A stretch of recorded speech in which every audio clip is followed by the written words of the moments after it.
ዛሬ አልጫ ድርቆሽ ፍርፍር ይዤላችሁ መጥቻለሁ። አልጫ ድርቆሽ ፍርፍር መሆኑን ብቻ አይደለም፣ የዛሬው ድርቆሽ ፍርፍር ደግሞ በካሮት ነው የተሰራው።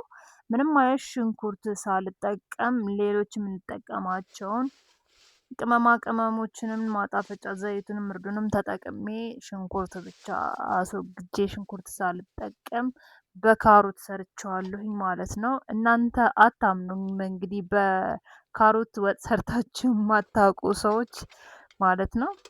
ይኸውላችሁ እዚህ ጋር የድርቆሽ ፍርፍሩን በአልጫ ለመስራት የተፈጨ በሽንኩርት ማሽን የተፈጨ 3 የሾርባ ማንኪያ የምትሆን የተፈጨ ካሮት ድስት ውስጥ አድርጌ እዚች ጋር ጥጄዋለሁኝ ማለት ነው።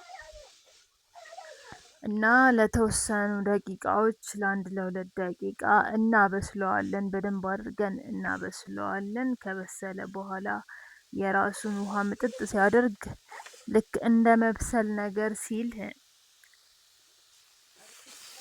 ዘይት እንጨምርበታለን ማለት ነው። ይኸው እዚህ ጋር እያያችሁት ከሆነ ካሮቱ ከለሩ ተቀይሯል። በጣም ፒንክ ነገር ነበረ። አሁን ደግሞ እንደምታዩት የሆነ ሙሽሽ እንደማለት ነገር ብሏል፣ በስሏል እና ዘይት ጨምሬበታለሁ። በጣም ትንሽ ድርቆሽ ፍርፍር ነው የምሰራው።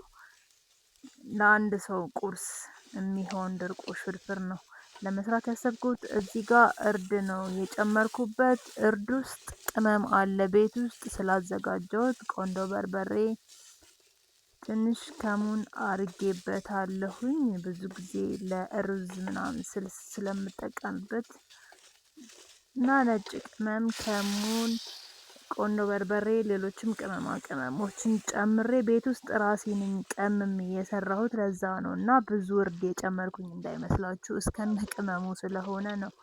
በዛ አርጌ 1 የሻይ ማንኪያ ሙልት አርጌ ነው የጨመርኩበት። ያው እዚህ ጋር ዘይትም እንዳይበዛ በሚል በቂ የሆነ ዘይት ጨምሬ እያበሰልኩት ነው ማለት ነው። በዘይት የተወሰነ ታበስሉታላችሁ በደንብ መብሰል ስላለበት። የተለየ ነገር አይኖረውም። ስትበሉ የሆነ የተለየ ቃና የተለየ የሚያመጣው ነገር የለም። እንደውም ካሮት በባህሪ ጣፋጭ ስለሆነ የሆነ የሚጣፍጥ ነገር ነው የሚኖረው እና እንዴት ይሆናል ብላችሁ እንትን እንዳትሉ፣ ግራ እንዳትጋቡ። በካሮት ወጥ መስራት ይቻላል። ግዴታ በሽንኩርት ብቻ ሊሆን አይችልም ማለት ነው። ያው እኔ እንደዚህ ቤት ውስጥ ሽንኩርት በሌለኝ ሰዓት ካሮት ካለኝ ካሮትን ተጠቅሜ ሽንኩርት ወጥ ሰራለሁኝ ማለት ነው። እዚህ ጋር የምፈልገውን ያህል ውሃ ጨምሬበታለሁ። ያው ፍርፍር ሲሰራ ክኖር ወሳኝ ነው። እዚህ ጋር ክኖር እየጨመርኩበት ነው። ትንሽዬ ቆንዶ በርበሬ ጨምሬያለሁ። ይኸው እዚህ ጋር ደግሞ ጨው አርጌበት በቃ የተለየ ነገር የለውም። ድርቆሽን ጨምሬ ተንተክትኳል። ድርቆሽ ጨምሬ አፈረፍረዋለሁ ማለት ነው።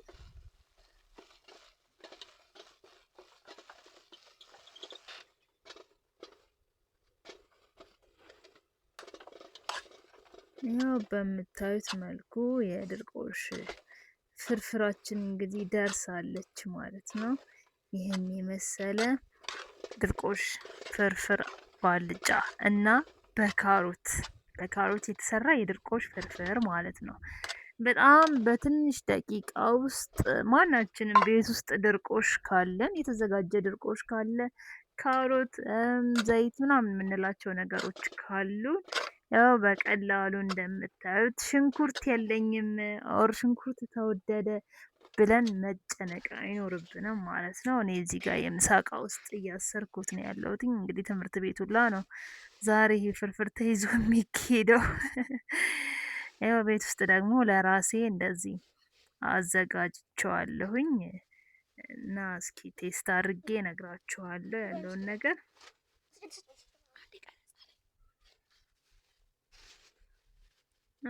በጣም ነው የሚጣፍጠው። እንግዲህ ልነግራችሁ አልችልም።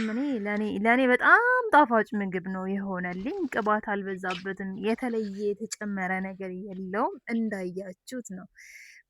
በተለይ እኔ ብዙ ጊዜ ስሰራ አይታችሁ ከሆነ ቅመማ ቅመሞችን ራሱ አልጠቀምም ማለት ይቻላል። በጣም ብዙ ቅመም የሚጨመሩ ይኖራሉ። አብዛኞቹን አልጠቀምም ማለት ይቻላል። ያን ያህል እንደዚህ የተለየ የተጋነነ ቅመም የሚፈልግ ምግብ የኛ ምግቦች ሲጀመር አብስለን ስለምንሰራቸው የሀበሻ ምግቦች ጣፋጮች ናቸው። እና በጣም ነው የሚጣፍጡት ማለት ነው። ያው ድርቆሽ ፍርፍሩም በቃ የተለየ ነው። በተለይ ደግሞ ክኖር ካለው ፍርፍር የማይጣፍጥበት ምክንያት የለም ማለት ነው። ያው ማጣፈጫው ነው ዋነኛ ቅመም ነው የሚሆነው። ቤት ውስጥ ደግሞ የተለያዩ ቅመሞችን ማዘጋጀት እንችላለን። እኔም ቅመም አሁን ያዘጋጀሁት ስላለኝ ነው